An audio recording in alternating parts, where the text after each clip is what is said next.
Thank you ma'am. Seminar में उपस्थित सभी विद्वान जन को मेरा प्रणाम। मैं आशीष कुमार मौर्य, रिसर्च स्कॉलर, काशी हिंदू विश्वविद्यालय वाराणसी से हूँ। आज के सेमिनार का जो मेरा टॉपिक है वो है मिर्ज़ापुर की कजरी व लोक कला के वर्तमान स्वरूप का समीक्षात्मक अध्ययन। इस सेमिनार के दौरान जब मुझे एब्स्ट्रैक्ट लिखना था तो इसी दौरान मुझे मिर्ज़ापुर की कजरी के बारे में और करीब से जानने व समझने का मौका मिला। तो इस सेमिनार का भी मैं तहे दिल से धन्यवाद देना चाहता हूँ। आइए और जानते हैं कि कजरी क्या है। कजरी मिर्ज़ापुर का एक प्रमुख लोक संगीत है जो कि जिसको रीतु गीत भी कहा जाता है, और कजरी की उत्पत्ति मिर्ज़ापुर से ही मानी जाती है। इसलिए मुझे लगता है कि कजरी की विशिष्टता मिर्ज़ापुर में और ज़्यादा बढ़ जाती है। कजरी महिलाओं का एक लोकगीत है जिसमें महिलाएं झुंड में अपने आसपास की जो दिनचर्या होता है और श्रृंगार रस, पति से विरह का वर्णन, इन सब का जिक्र कजरी लोकगीत में हम महसूस कर सकते हैं। Next slide please. मिर्ज़ापुर की भौगोलिक स्थिति के बारे में बात करें तो यह उत्तर प्रदेश में स्थित है और उत्तर प्रदेश का एक छोटा सा जिला है Mirzapur. Next slide please. Mirzapur का एक छोटा सा ये जिला है जिसमें विंध्याचल, चुनार, अहरौरा ये सब जगह पे बहुतायत मात्रा में कजरी देखने को सुनने को मिलती है। इसमें विंध्याचल के पास में एक कंतित नाम का एक जगह है। आगे मैं बताऊंगा कि कंतित कजरी की दृष्टि से क्यों महत्वपूर्ण है। मिर्ज़ापुर की कजरी के इतिहास की अगर हम बात करते हैं तो लोकगीतों का इतिहास ही हमारी परंपरा और ट्रेडिशन को फॉलो करते ही आया है। हम अपनी परंपरा का अनुसरण करते हुए पूर्वजों से जो चीज़ें हमने सीखी हैं उसको आज तक जो हम लोग प्ले कर रहे हैं संगीत के माध्यम से, एक दूसरे से संवाद कर रहे हैं, उसका माध्यम कजरी अब माना जाता है। दूसरा एक प्रमुख कारण है कि इतिहास इसका माना जाता है कि मिर्ज़ापुर में एक प्रमुख राजा हुए थे जो कि कंतित के प्रमुख राजा थे। उनकी बेटी का नाम कजली था। उनकी कजली की पति को राजा जी ने बाहर से निकाल दिया था अपने राज्य से।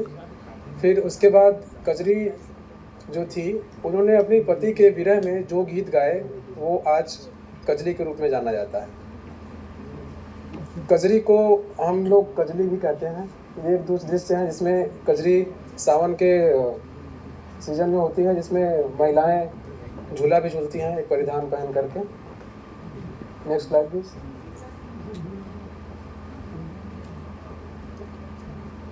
मिर्ज़ापुर में कजरी के अलावा और भी प्रमुख लोक संगीत है जो कि देखने व सुनने को मिलते हैं, जैसे आल्हा, बिरहा, रासलीला, सावनी, नटका, सोहर व बारहमासी।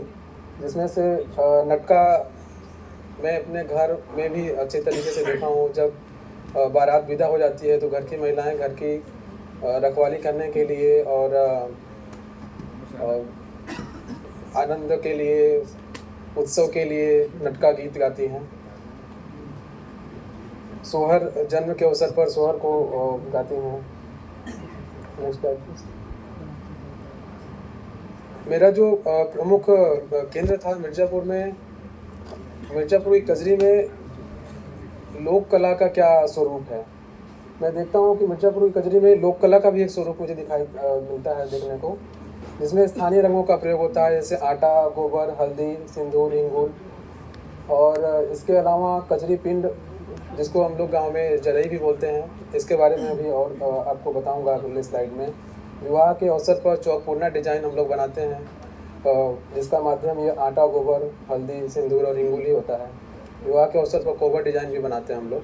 मैं ये लोक कला स्वरूप की बात इसलिए कर रहा हूँ कि क्योंकि मैं फाइन आर्ट और चित्रकला का विद्यार्थी रहा हूँ। संगीत में भी मैं कला खोजने की कोशिश कर रहा हूँ। Next slide please.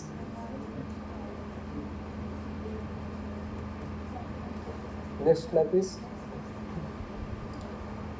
ये मिर्ज़ापुर का कजरी पिंड, जिसको जरई बोलते हैं हम लोग नॉर्मल भाषा में।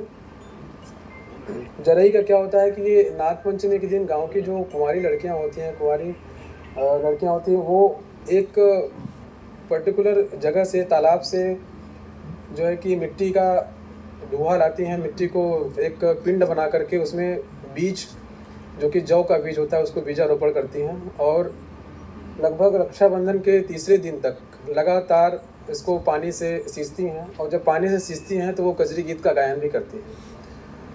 ऐसा इसके बाद ये दिन पर दिन ये बड़ा होता जाता है और लास्ट में इसका विसर्जन करती हैं। विसर्जन करते वक्त इसका जो मिट्टी वाला पार्ट होता है वो विसर्जित कर देते हैं, और जो ये हरी हरी पत्तियां आप देख रहे हैं, इसको लेकर के वो अपने सगे संबंधियों को कान में लगा करके उनसे आशीर्वाद प्राप्त करती हैं। मैंने गांव में जाकर के पूछा कि ये ऐसा क्यों है, मतलब इसके पीछे क्या वजह है, तो वजह मुझे यही मिला कि ये सावन की पहली फसल होती है, जिसको गांव की महिलाएं या कुंवारी लड़कियां इसको मतलब इस तरह से सेलिब्रेट करती हैं।